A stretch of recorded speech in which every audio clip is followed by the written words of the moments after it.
Welcome back to the Manor. Julian McBain here, and we are hunting bots on Cyrene. Some of the most interesting sound effects. What the hell? Why did he die? Oh, these guys are level 14. Where are my 18s at? I'd forgotten there are 14s on one corner and there are 18s on another, and I'm usually hunting the 18. There we go. Okay. No shade at the 14s, but I'm trying to kind of work my limit here a little bit. So, got something I want to chat about today, but before we do, if you're new to the channel, welcome to the Manor. Please take a moment and subscribe down below. We are on the road to 13 million subscribers, one subscription at a time, so make sure you subscribe. Also, please consider going to patreon.com/JulianMcBain if you want to support my work. If you do, you'll get exclusive content. There's always a bonus video, and there's a couple of ebooks I've got on there. So, yeah, if you become a member, enjoy. Okay, so I'm actually recording this. This is a rare one that's done the day that it's going to be released. So, like, this is Sunday morning. It's about 8:15. And the reason that I didn't do this on Saturday like I usually do is because I was about 3 hours away in New Hampshire. And I love New Hampshire. I'm from New Hampshire originally, even though there's a lot of me that, because I was raised in Vermont, there's a big part of me that will always be a Vermonter. But when your whole family and everything comes from a particular place, that whole live free or die attitude, you really can't offload that ever. What the hell? Oh, I must be getting him too close to the camp?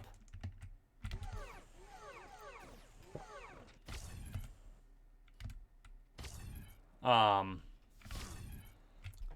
yeah, no, we had an event down there and a tournament, and so I packed up my stuff and I threw my bags in and I drove down and I fought in the tournament. It was the first tournament I fought in since January of 2020.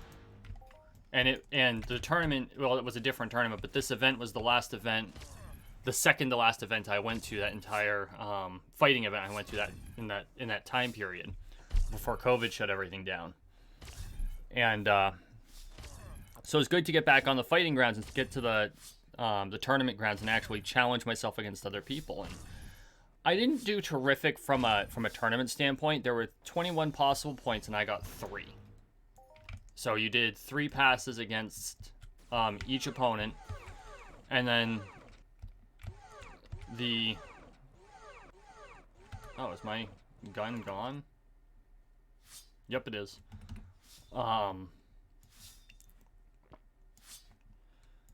You did 3 passes against an individual opponent. There are 7 other fighters, so 8 fighters total, which means I had 21 possible passes. Each pass is worth a point if you hit, or if you win the pass.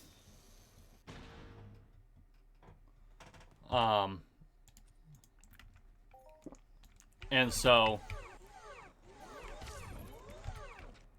I'm fighting, and I ended up winning 3 passes out of 21 total possibles, which is not terrific from a tournament standpoint. But here's how I view it. Before COVID, before the last 2 years, in which a lot happened in the last years despite not being able to really do much, I had a much different set of assumptions, and I had different foci. Now, and I actually, the irony is I read something about this morning, and it really kind of keyed in on it. Before COVID, my goal was standing in titles, is what it comes down to. MacGuffins, cookies. You know, what position can I earn through my skill? And, I mean, there is some logic to that, because it's good to have that kind of measurement. You know, a hierarchy to climb up is actually really useful. There's a lot of utility in it. That's why we have hierarchies. And it's something that helps me benchmark my progress overall. But something that happened in 2020 is that all of the hierarchies I ever used I lost my ability to climb them. One due to political reasons, and another one due to, well, that also due to political reasons, but I lost the desire to climb the second one. Like, I have no need to do so. And so I thought about it, and I was trying to think about it, because I fought against some really good fighters yesterday. And I was trying to determine, how do I, if I'm going to ignore the hierarchy, how do I determine where I'm at in the generalized pecking order? And this is something that was always important to me, because I always knew where I stood and who I needed to best and who I needed to help. And there's a lot of utility in that. There's a lot of utility in that, because that tells you, exactly where you are in a group of people. And that's very important for us as humans, because we're a social animal, right? We're basically apes. And we're not that far from chimpanzees overall. I think we separated them only about 3.5 million years ago, which from an overall standpoint isn't very long at all. And an evolutionary standpoint isn't very long at all. And so, I mean, if you've ever seen a chimpanzee tribe, they're extremely social. But they're also very hierarchical. And so having the knowledge of that hierarchy is really useful. And I benchmarked myself on that, especially when I lived in the Midwest, where it's a much smaller fighting community and it's a lot tighter than it is in this area. The fighting community in the region I'm in now is much looser, and it has to be because of population and geographic reasons. And I'm not saying that that's necessarily detrimental. I'm just saying it's a different type of community. And so it's harder to kind of benchmark yourself against other people. And whereas I don't have necessarily the ability to fight large numbers of different fighters at a drop of a hat, I take every advantage I can to do so, and I don't know where I am at any given point. Whereas when I was in the Midwest, like here on the East Coast, a 6-hour drive is considered an immensely long day, right? Very few people drive that distance, and I have no problem driving that distance. I just have a hard time doing it alone.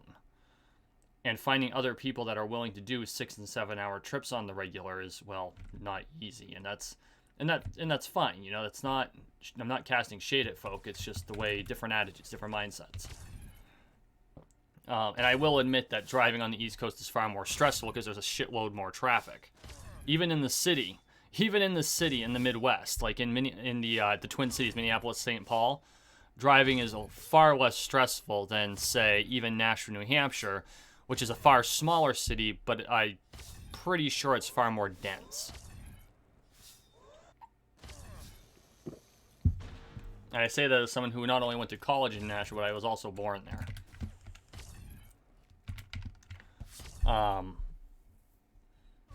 And so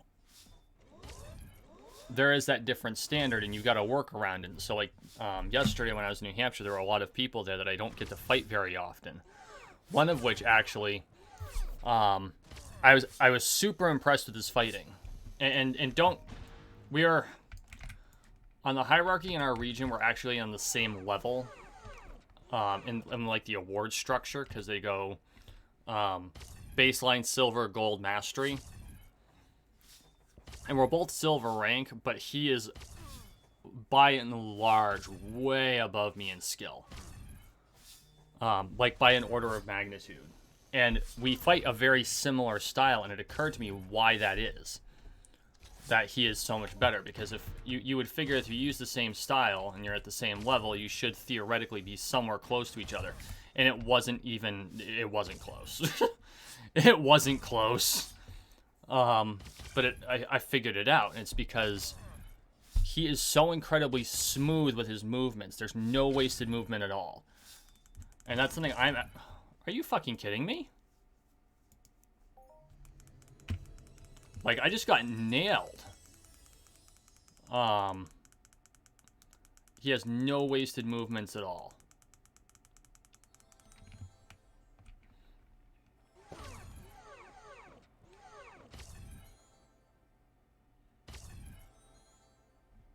Oh, I did pull him. That's lovely.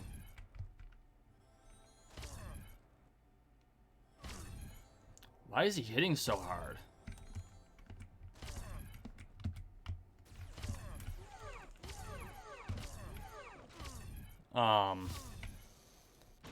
But he has like 0 wasted movement, and that means a lot when you're fighting. And so because of that, I didn't stand a chance. And so I realized that that's what I need to do. I need to not worry about anything else and just focus on smoothing out movements, become better.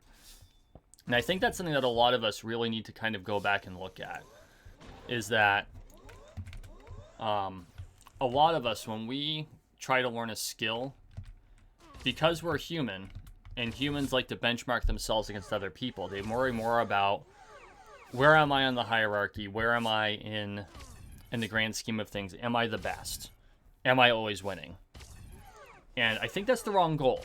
I fundamentally think that's the wrong goal. Winning, of course, gives you the dopamine kick, which is why you like to win, right? That's also why we play MMORPGs, by the way, and why they have the fancy award sounds whenever you get over a level or something. And in fact, I believe they have actually done clinical studies on World of Warcraft and how the achievement and the level up functions work. They're actually specifically designed to create a dopamine kick. So that's really cool. But we like winning because it gives us an endorphin rush. It gives us a dopamine kick. And because of that, we can become addicted to winning. We actually end up with it's almost like withdrawal when we fail, because we're looking for that kick. And I think that that's the wrong goal. I think that we need to focus less on the win and focus more on the skill. And that's hard to do. It is.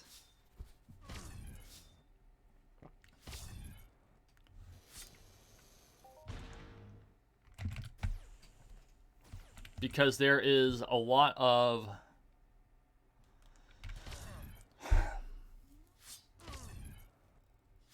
the purpose of the dopaminergic system is to make us feel pleasure in success, right? It gives us the ability to continue going. And so disciplining yourself to not care about it and care more about the raw skill that you earn is tough. And I'm going to say I am not there. But like a number of years ago, I knew that my defense was horrible. And I'm actually going to have to do this again, which kind of sucks, but I knew it was going to happen after a year and a half not on the field. I spent an entire year where I didn't care about winning. Like, I'd enter every tournament I could, but I didn't enter to win.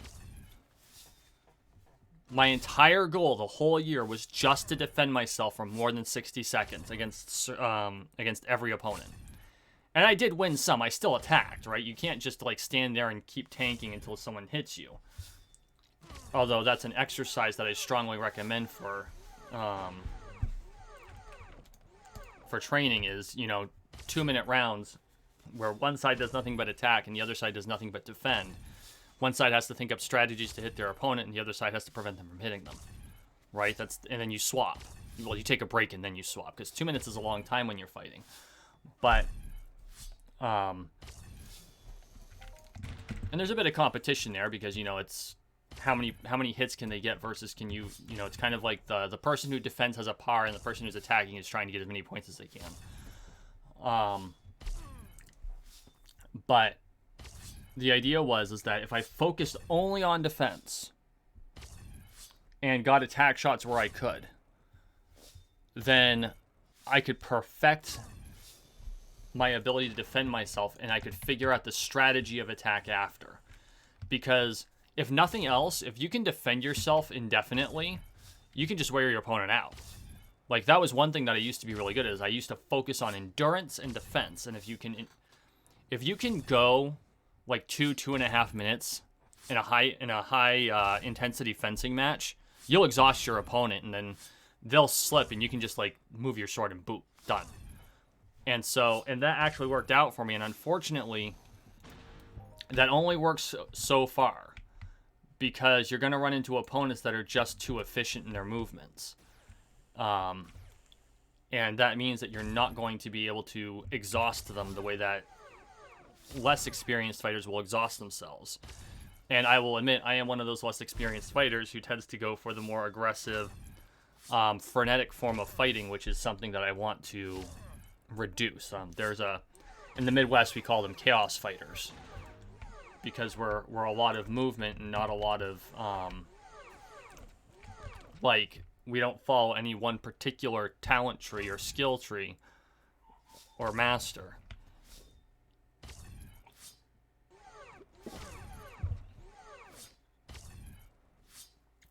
And honestly, there is some utility to being a chaos fighter, because your opponent can never figure out what the hell you're doing. But as someone who actually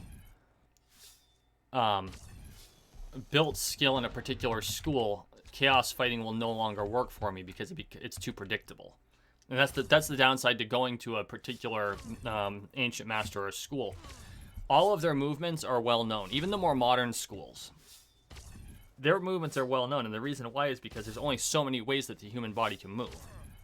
And so your options, and this is actually why a brand new fighter has a far better chance of winning against a huge like a master than an intermediate fighter, because the intermediate fighter, the new fighter, has no assumptions. They can do anything because they don't know not to do it. And because of that, oftentimes the master, who is trying to predict standard movements, will be just a little bit off, or just a little bit to the side, or just a little too close, not expecting them to take a shot that they themselves would not take because it would be too risky. New fighters are reckless. Like, I kind of miss that in being a new fighter, because in the first year you will have far more success fighting than any year after. Because you become too refined. You don't know what you can't do. But at the same time, as you gain that skill, you eventually comes back around. And it's always better to be like at a mastery level than an absolute rookie. But as an intermediate, there are times I really miss being that unpredictable, because I feel like my opponent can always see what I'm doing, and it's probably because I have a tell and I haven't figured it out yet. But this is what I'm getting at, is that find the skill, perfect the skill. Don't worry about win or lose. That's not the point. And just because you don't win doesn't mean you're not good at the skill. It just means that your opponent, or the person that you're competing against, is either better, or found an opening, or depending on what you're doing, might have had just a little bit more luck. You know, because a lot of things play into it. And it's not just in fighting. Like, if you're playing tennis, right, you're knocking a ball back and forth. A lot of factors can go into it that are not skill related. You know, a surface could be wet. You could slip. They could slip.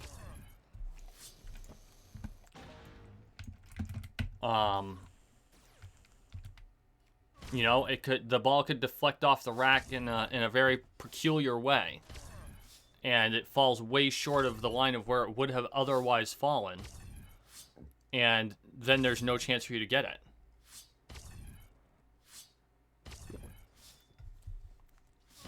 There is a certain amount of luck instantiated in any sport. And that's actually why they kind of build the luck trait into every video game, because there is a certain amount of RNG that comes inherent to life. Life has its own RNG, and there's no avoiding it. Like, that's just the way it is. And so what you do is you tighten up your skills to reduce the impact of the RNG, because the better you are, the less that RNG affects your life. Okay? It's like building your luck trait, but really it's reducing the effect of nature's RNG. And so that's what you really need to do, is forget everything else. Focus on becoming the best you can be at the skill. And once you've done that, nothing else will get... I mean, everything else is just secondary. So... And I think that's really should be the goal.